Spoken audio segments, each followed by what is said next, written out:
wild time blows, where oxlips and the nodding violet grows quite o'ercanopied with luscious woodbine, with sweet musk roses and with eglantine, weed wide enough to wrap a fairy in.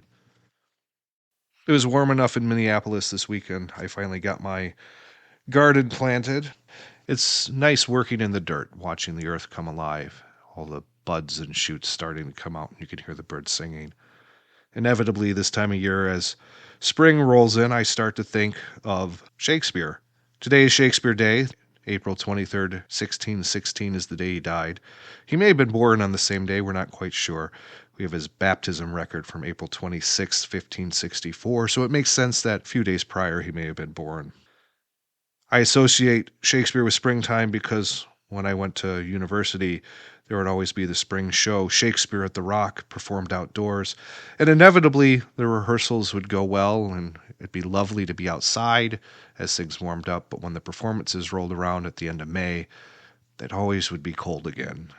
And the poor young women in their pretty spring dresses would be wearing coats or sweaters on stage so they wouldn't get too cold, ruining the costume look. My university also had a Shakespeare garden that would be blooming this time of year. Quite pretty. That passage from A Midsummer's Night Dream that I read at the beginning of the show is carved on a fountain that has a picture of Shakespeare as well.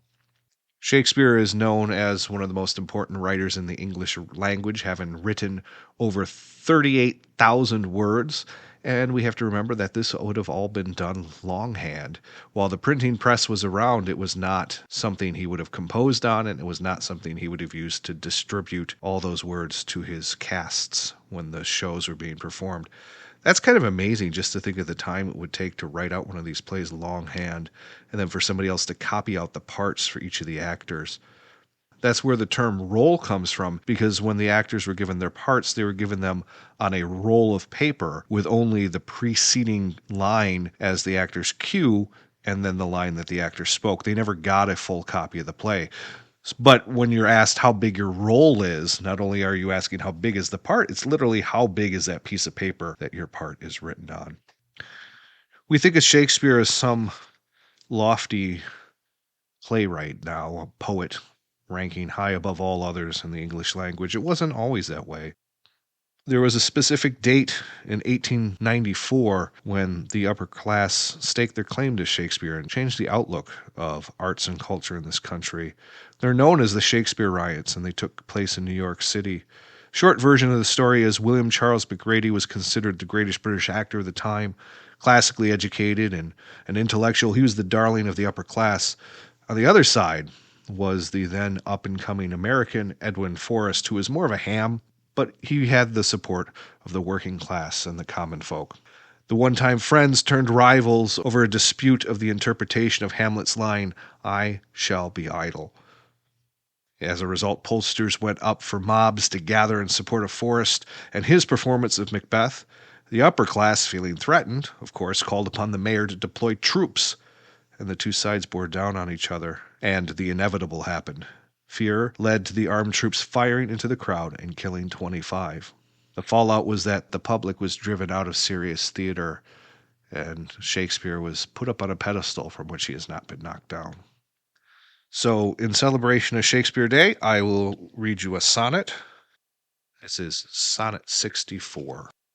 When I have seen by time's fell hand defaced the rich proud cost of outworn buried age, when sometime lofty towers I see down razed, and brass eternal slave to mortal rage, when I have seen the hungry ocean gain advantage on the kingdom of the shore, and the firm soil win of the watery main, increasing store with loss, and loss with store, when I have seen such interchange of state, or state itself confounded to decay, ruin hath taught me thus to ruminate, that time will come and take my love away. This thought is as a death which cannot choose but weep to have that which it fears to lose.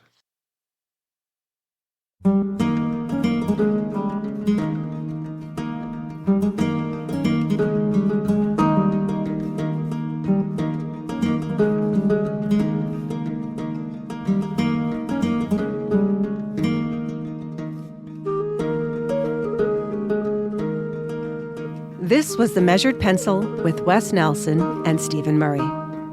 Theme song and additional music composed and performed by Josh Baumgartner. Additional production support by Two Desk Productions. If you want to see what the pencils look like, please follow us on Instagram at The Measured Pencil. If you'd like to share your pencil story, please record a short audio file, maybe 1 to 2 minutes, and email it to us at themeasuredpencil@gmail.com. Or if you'd like us to review your favorite pencil, please email us with the name and it might appear on a future episode. Thanks for listening.